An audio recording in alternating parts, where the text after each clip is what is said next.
Imagine trusting someone with your whole heart, someone you believed was your protection, your safe place, only to discover that this person shattered every promise, every certainty, leaving scars you would carry for years.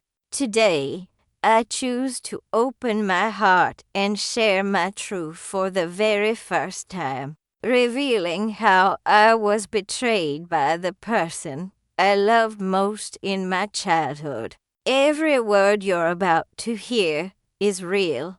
If you've ever painful memory is mine, betrayed, and every emotion is too intense to ignore, will touch you deeply. Stay until the very end, because what you're about to hear isn't just a story of betrayal.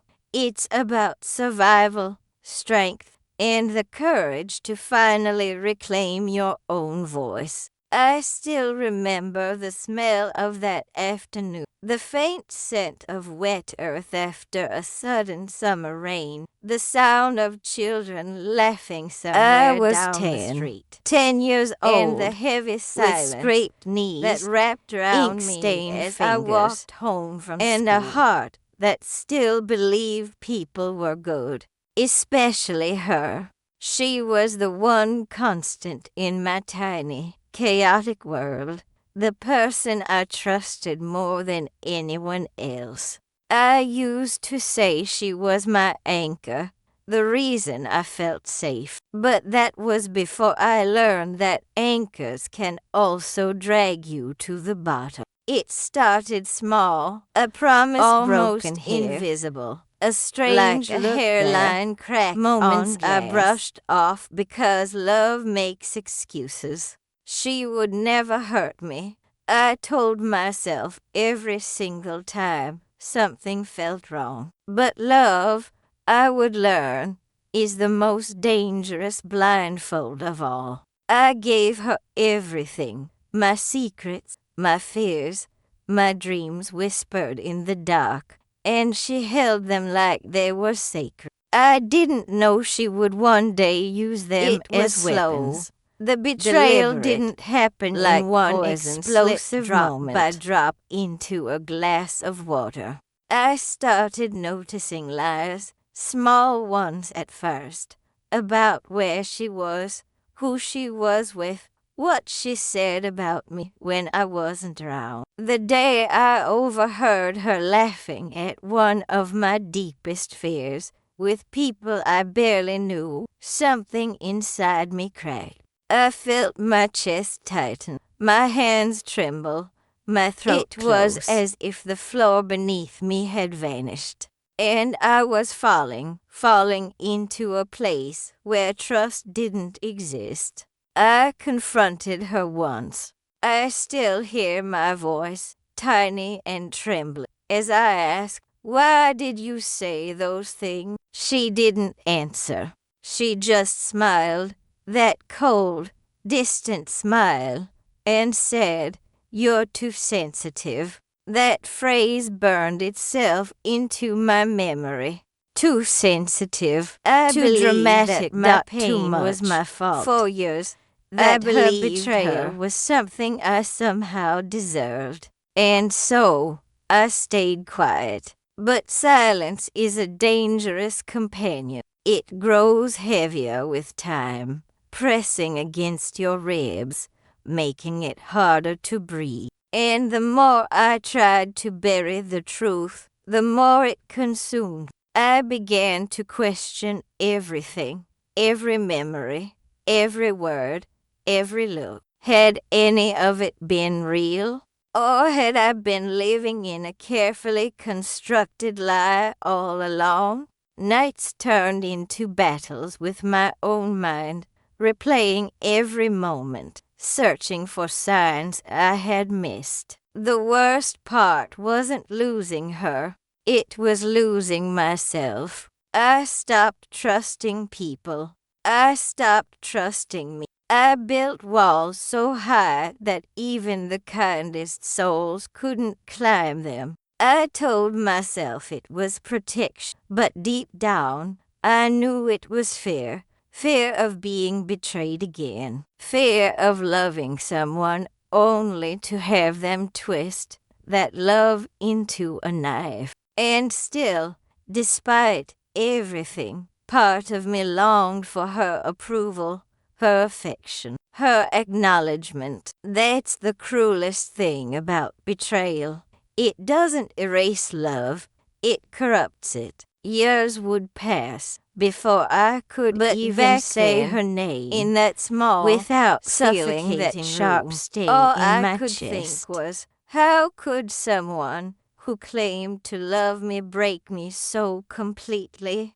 And more importantly, who would I become now that the person I trusted most was gone? The years that followed felt like living in a house that had been set on fire. The flames were gone, but the smoke clung to everything. I was 11, then 12, then 15. I became someone with every birthday, I didn't recognize. The weight of that betrayal grew heavier on my shoulders. Desperate to avoid any situation where trust might be required.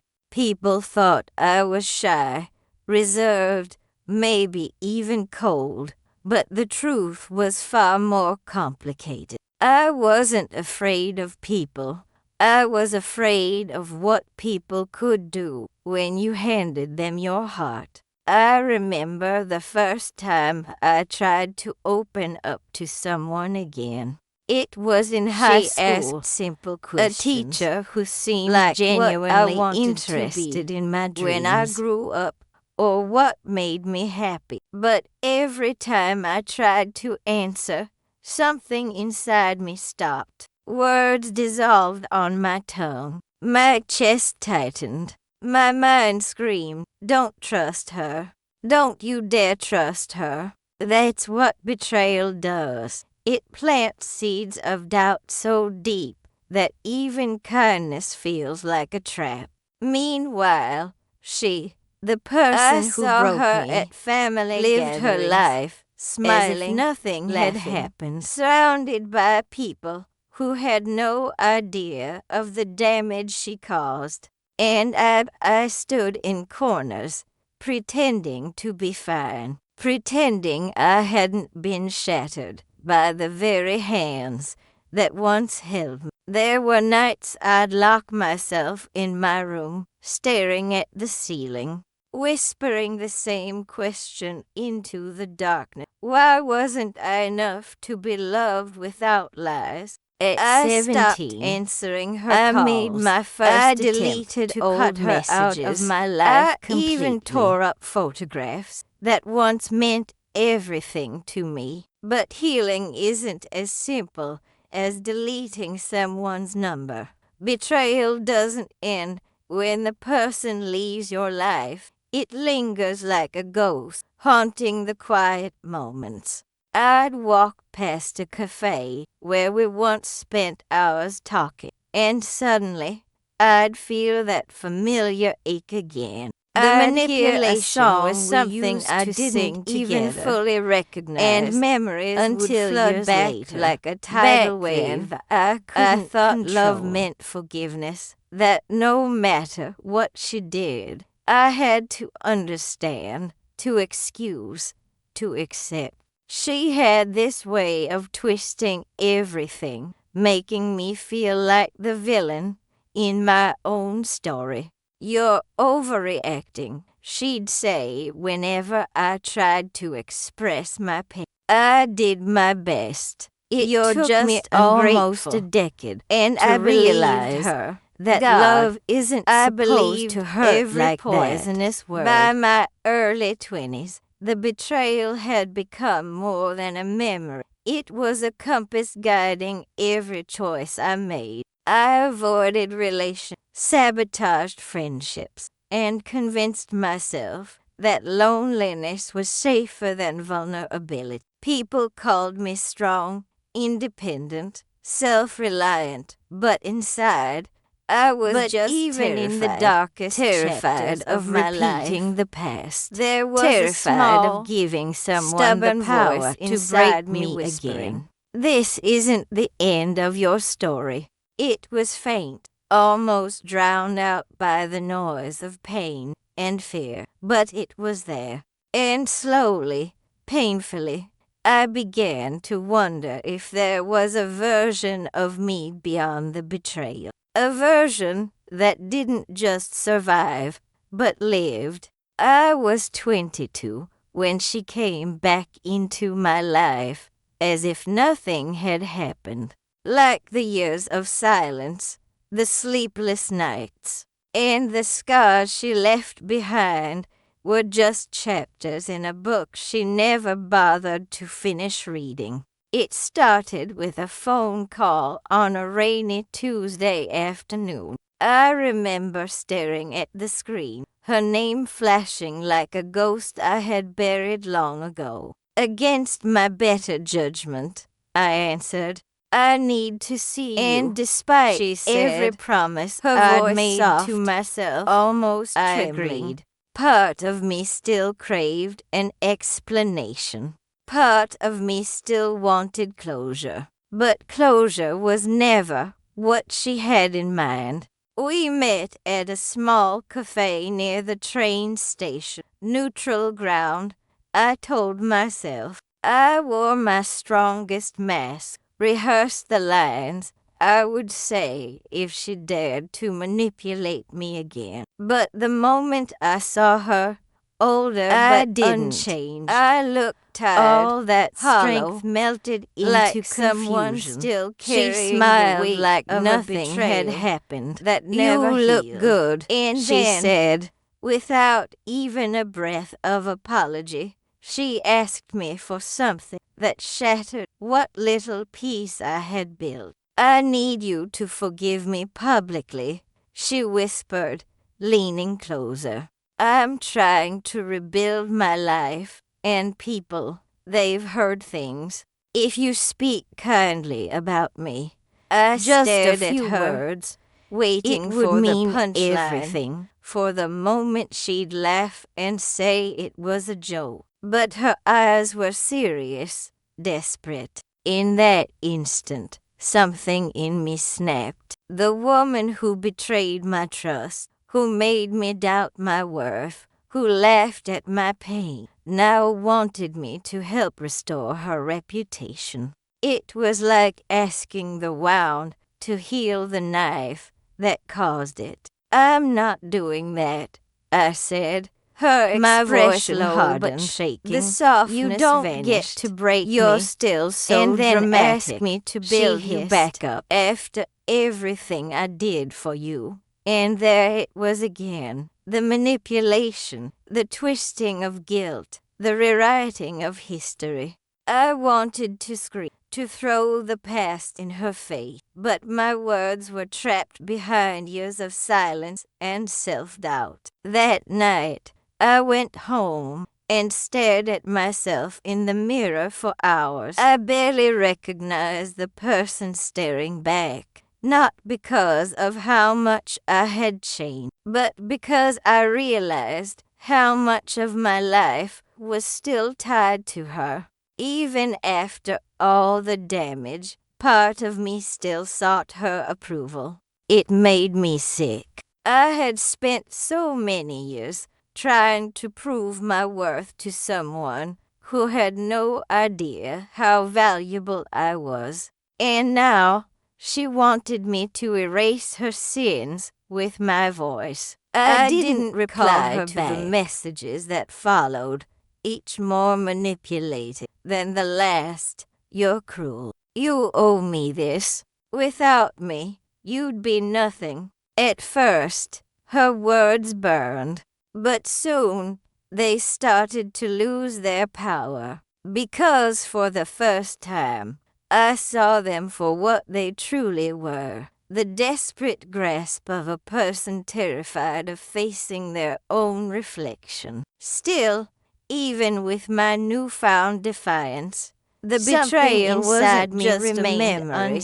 It was a thread woven into the fabric of my identity. And if I didn't pull it out, it would define me forever. I needed to know why she had done it. I needed to understand the truth behind the lies. And so, against every warning in my heart, I decided to dig deeper into the story she had tried so hard to bury. Thought I knew pain. I thought betrayal was a wound, but I had already learned to live with. Not the years of silence, not even that impossible request, could have prepared me for the truth I was about to uncover. It started innocently, with an old box buried deep in the back of a closet I hadn't opened in years. Inside were fragments of a life I had tried to forget, letters, photographs,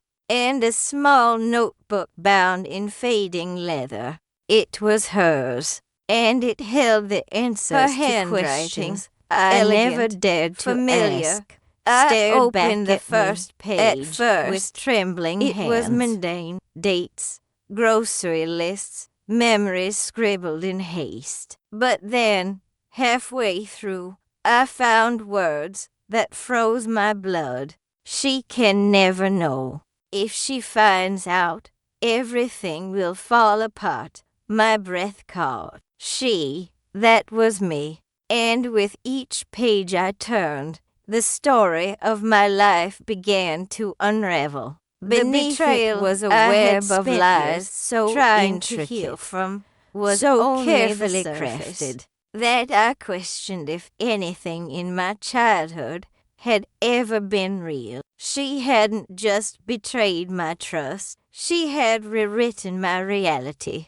Conversations I remembered one way were documented completely differently. Promises she swore she never made were written in her own words. And then, the deepest cut of all, a revelation that she had deliberately sabotaged a part of my life. A once-in-a-lifetime blamed myself for losing when I was 16 to study abroad. I never understood why I didn't get it. I was told I wasn't good enough, that someone else deserved it more. But in the pages of that notebook, I discovered the truth. She had interfered. She had written a letter to the board, undermining my abilities, portraying me as unstable. I remember the sound of my heartbeat if she leaves in my ears. She won't need me those words over and over. All those years, I thought I had failed. I hadn't. She had stolen that chance from me because she was afraid of being left behind. It wasn't love. It was control.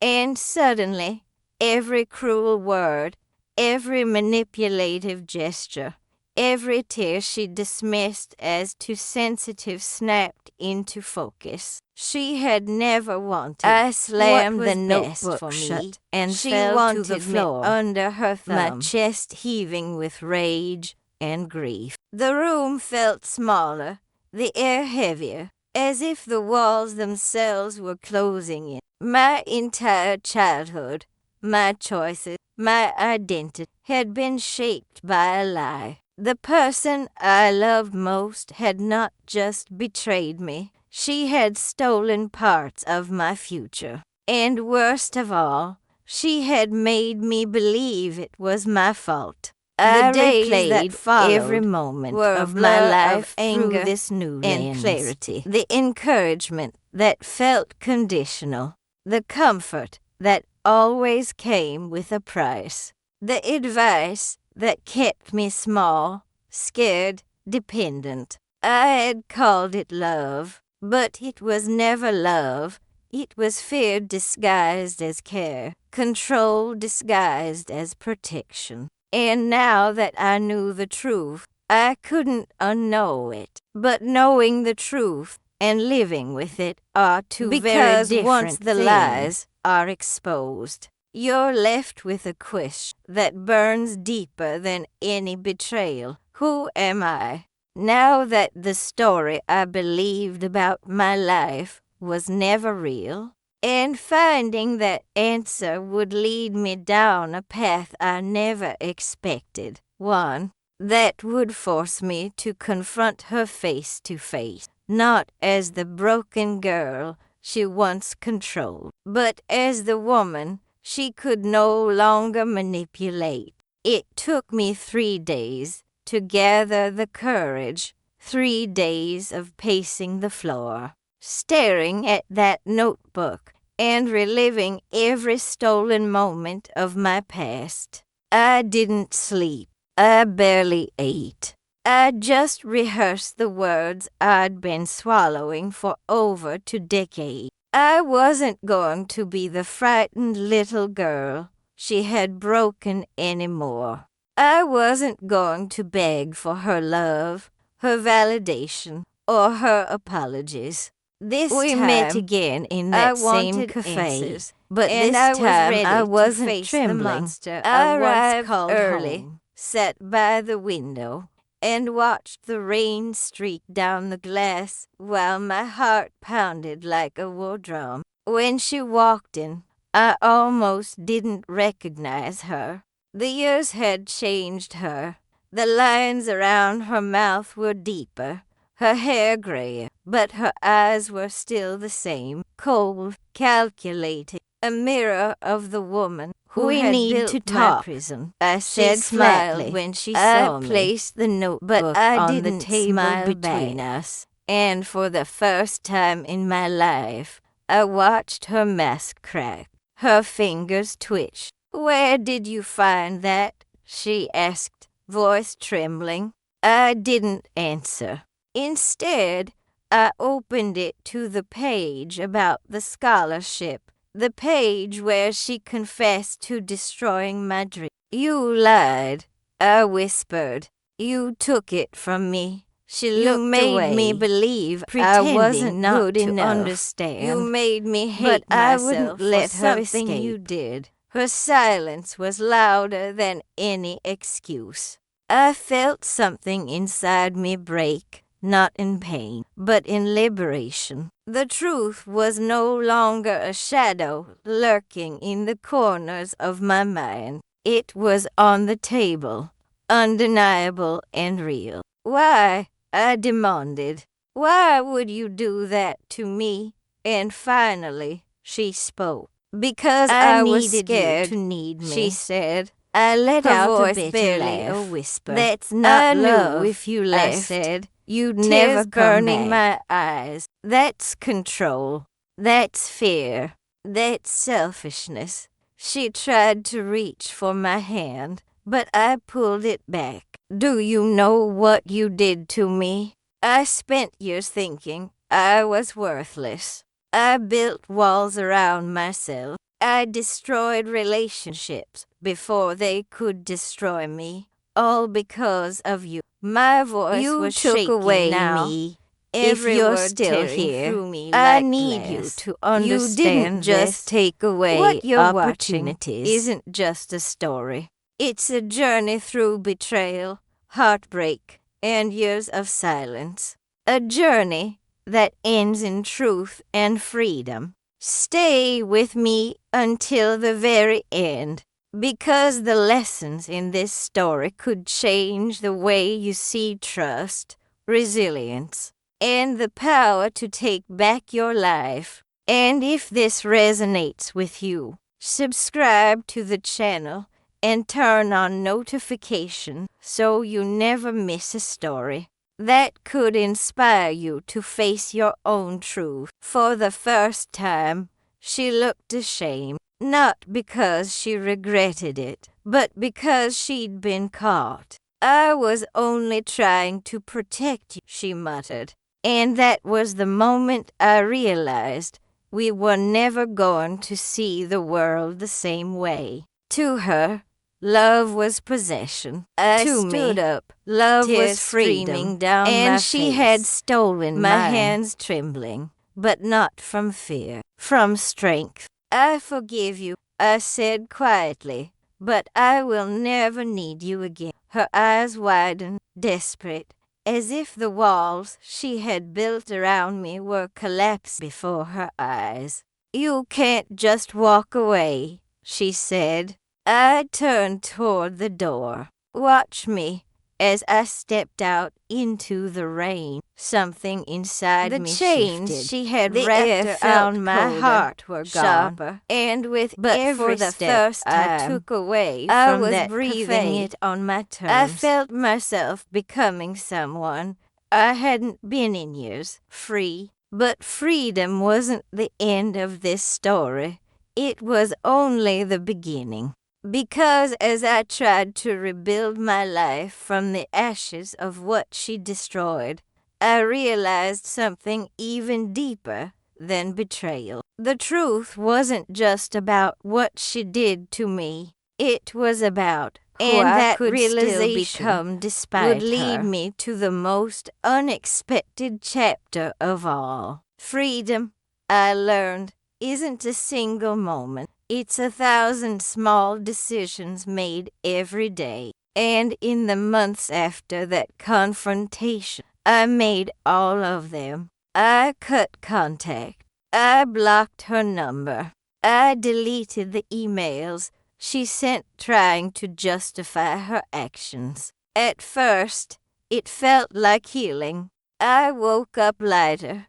I breathed deeper.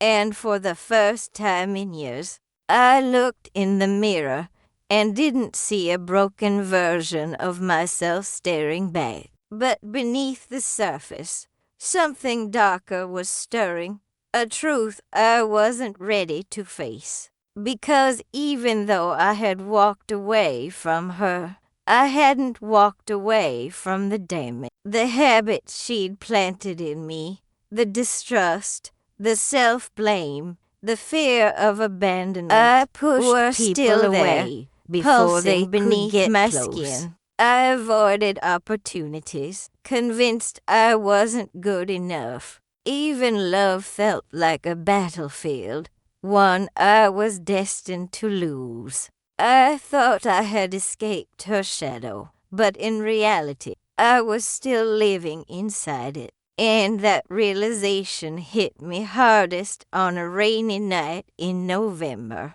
when a stranger's kindness brought me to tears. His name was Daniel, a colleague. He noticed things nothing no one else did. How I flinched when someone raised their voice. How I always apologized even when I hadn't done anything wrong. One evening, after a long meeting, he offered me a ride home. It was raining hard, and I hesitated. Old instinct, whispering that kindness always came with a cost. But something in his eyes was different. Safe. So I said yes. The drive was quiet until he asked, "Why do you look like you're always waiting for something bad to happen?" The question sliced through me. No one had ever asked it so plainly. "Because it usually does," I whispered. And then, without warning, I told him everything. The betrayal, the lies, the manipulation, the way I'd spent my life running from ghosts.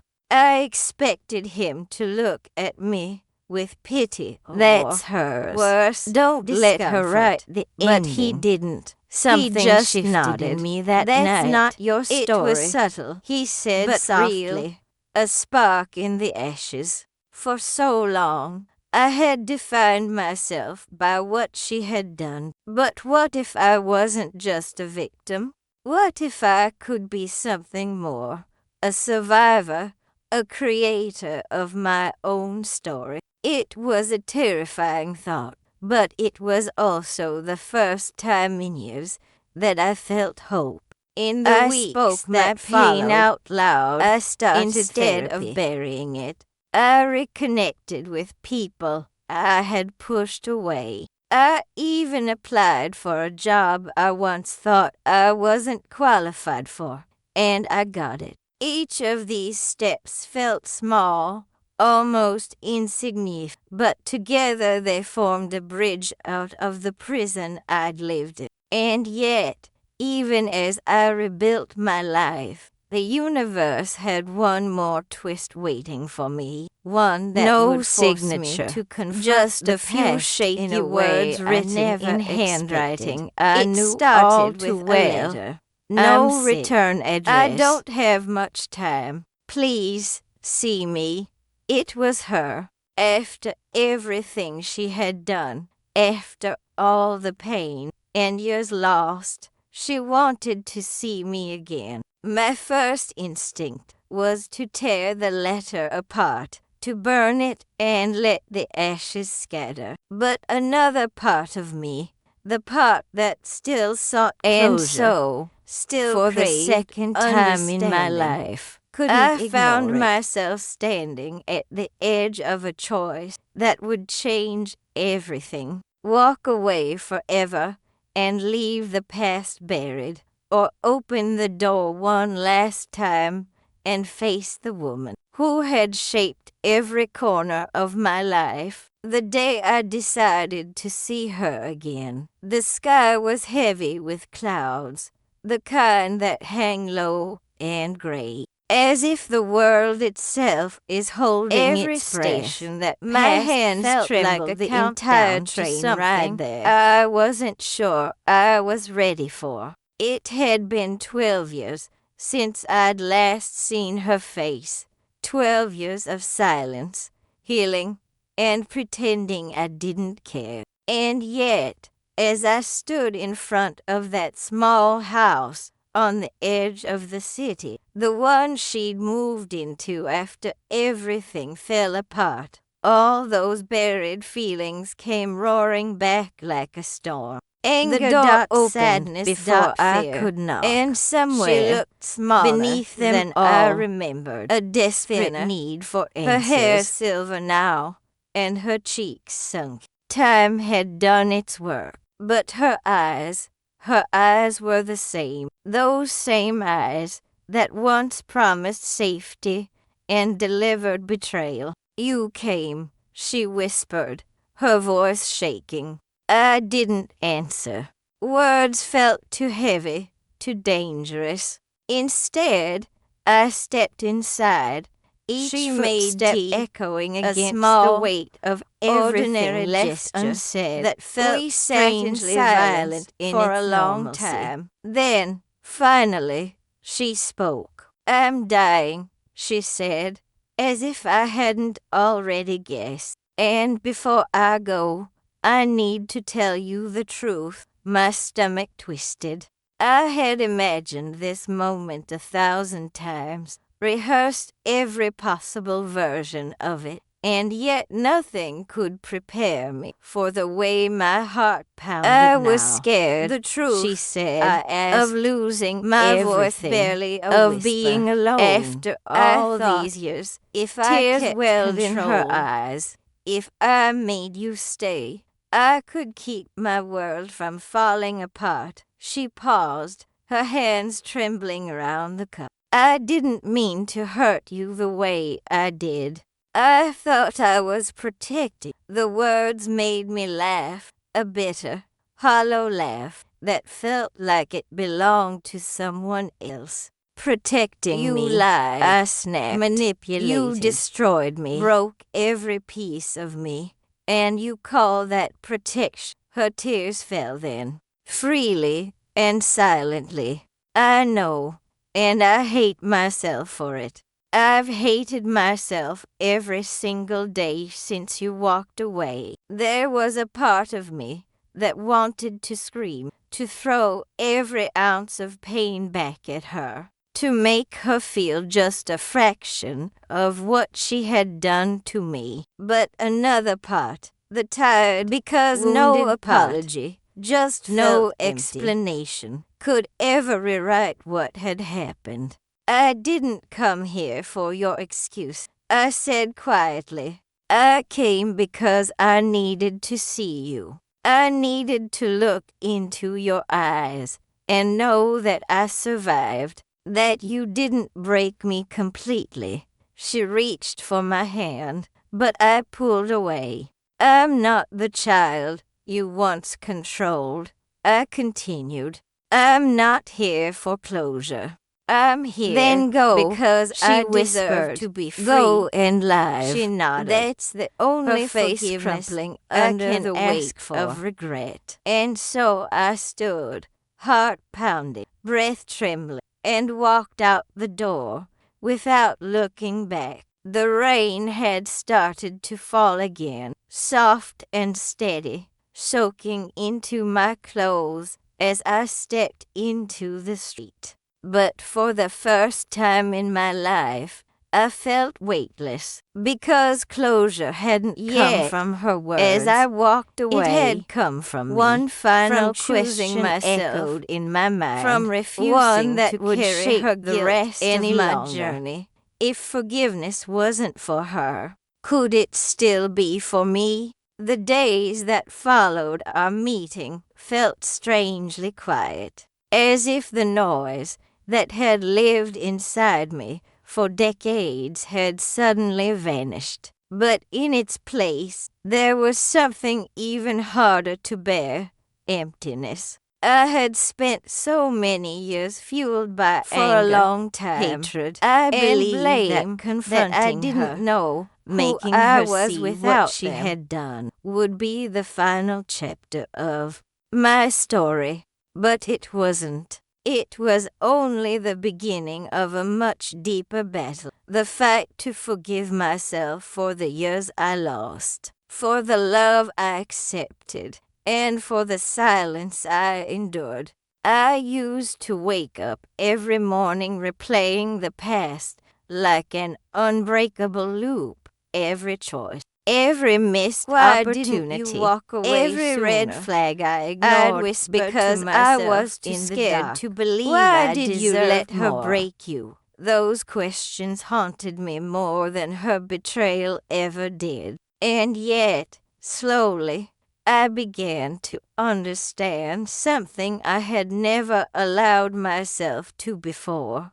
I was just a child doing her best to survive, a child who thought love meant loyalty, even when it hurt. That realization didn't erase the pain, even late but it softened the edges of my shame. To myself therapy out loud helped. Journals helped. I started writing letters to the little girl I once was, telling her all the things she needed to hear, but never did. You were never weak.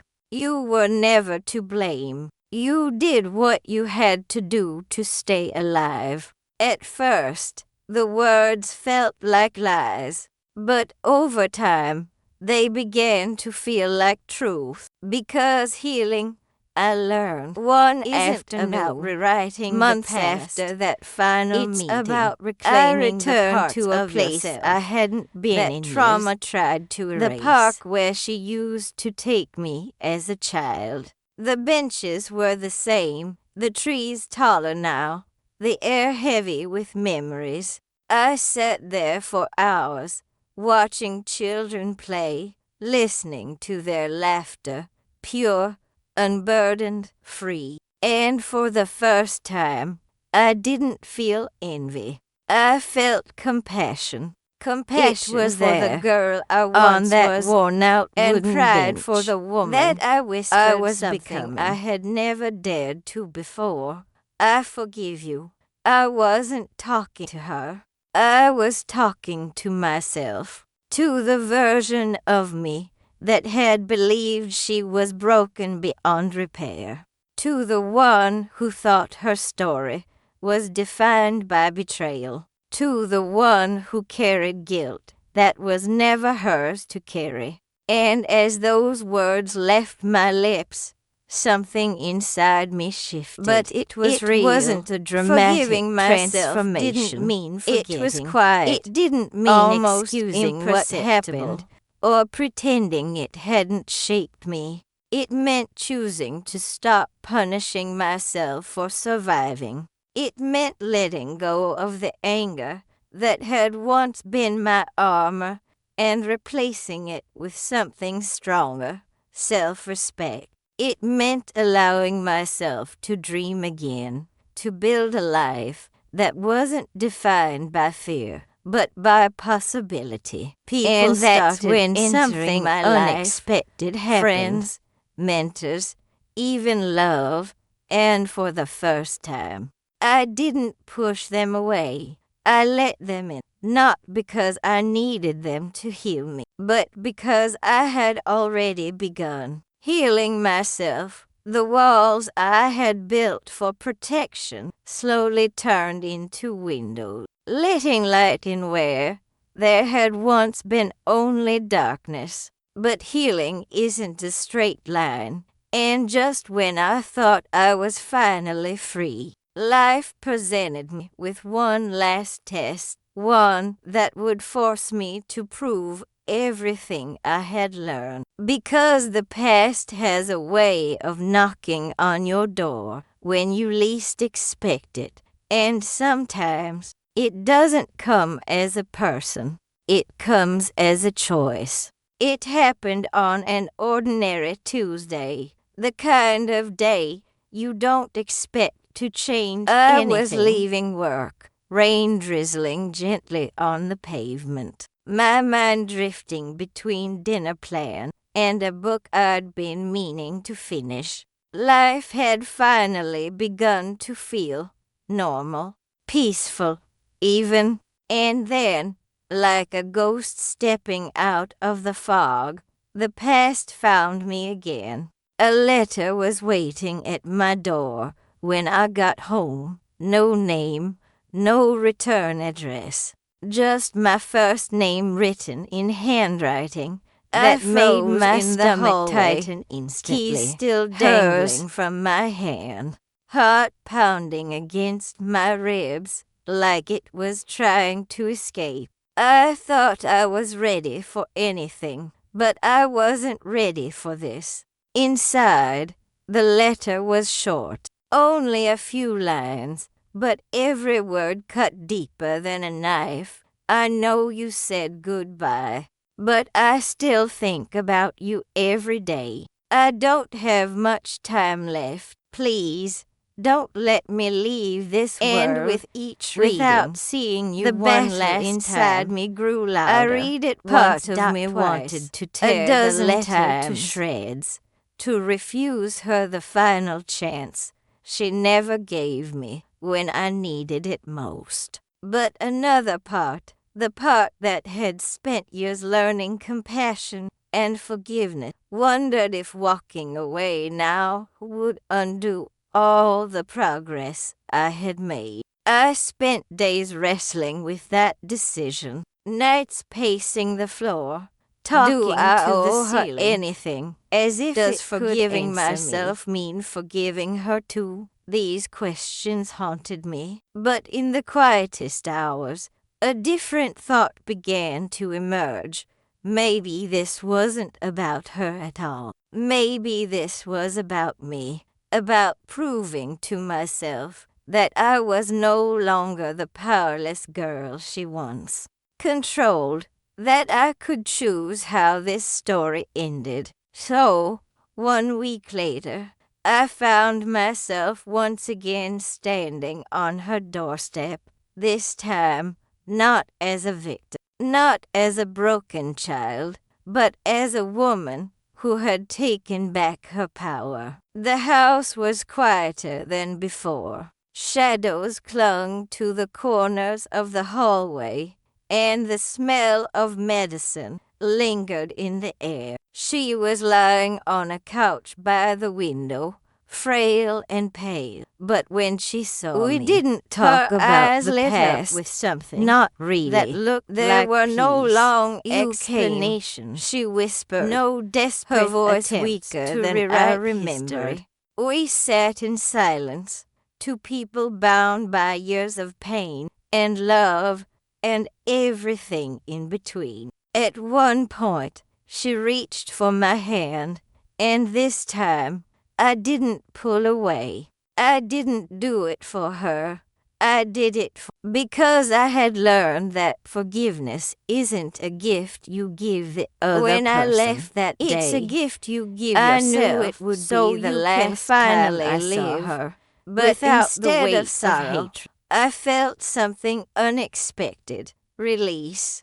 It was as if every chain that had ever bound me had fallen away, leaving nothing but lightness behind. She was no longer the villain of my story, and I was no longer her victim. We were simply two flawed souls who had shared a chapter, and now that chapter Just was over. weeks later, But life I has a received way a phone of testing call even that the would strongest force me to resolve. Confront everything once more.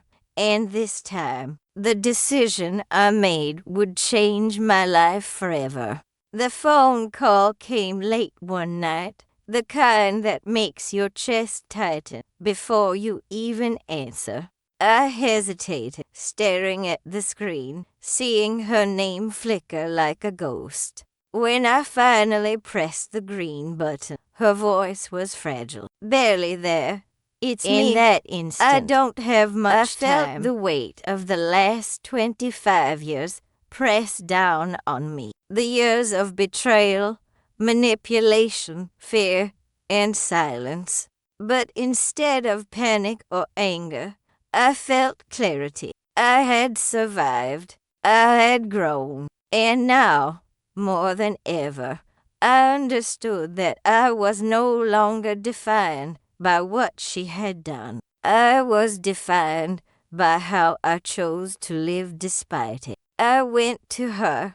We Not didn't as a speak frightened much. child. Words seemed Not too fragile as a victim to carry the begging for history closure. between us. But as a in woman her eyes, who had finally I saw reclaimed regret, her own life, and a flicker of the person she might have been if she had chosen differently. I didn't pity her. I didn't hate her.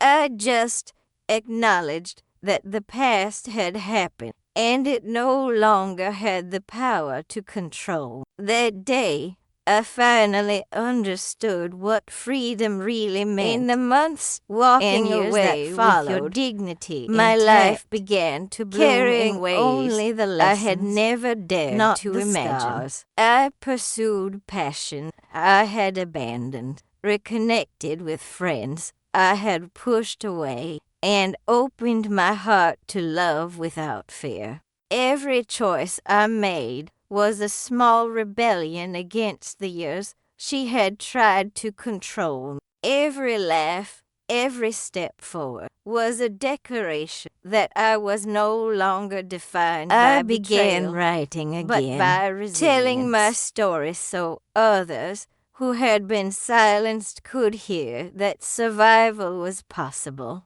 That healing was not just a dream, but a reality waiting to be claimed. And yet, even with all the progress, I often reflect on what that betrayal taught me. It taught me to see people clearly, to trust cautiously, but also bravely, to never let someone else's darkness dictate my life. Forgiveness it reminded me that love is not possession, so it can no that forgiveness is not weakness. I forgave her, yes, but more importantly, I forgave myself for staying too long, for loving too much, and for letting her lie shape my identity. Today, when I look in the mirror, I don't just see survival.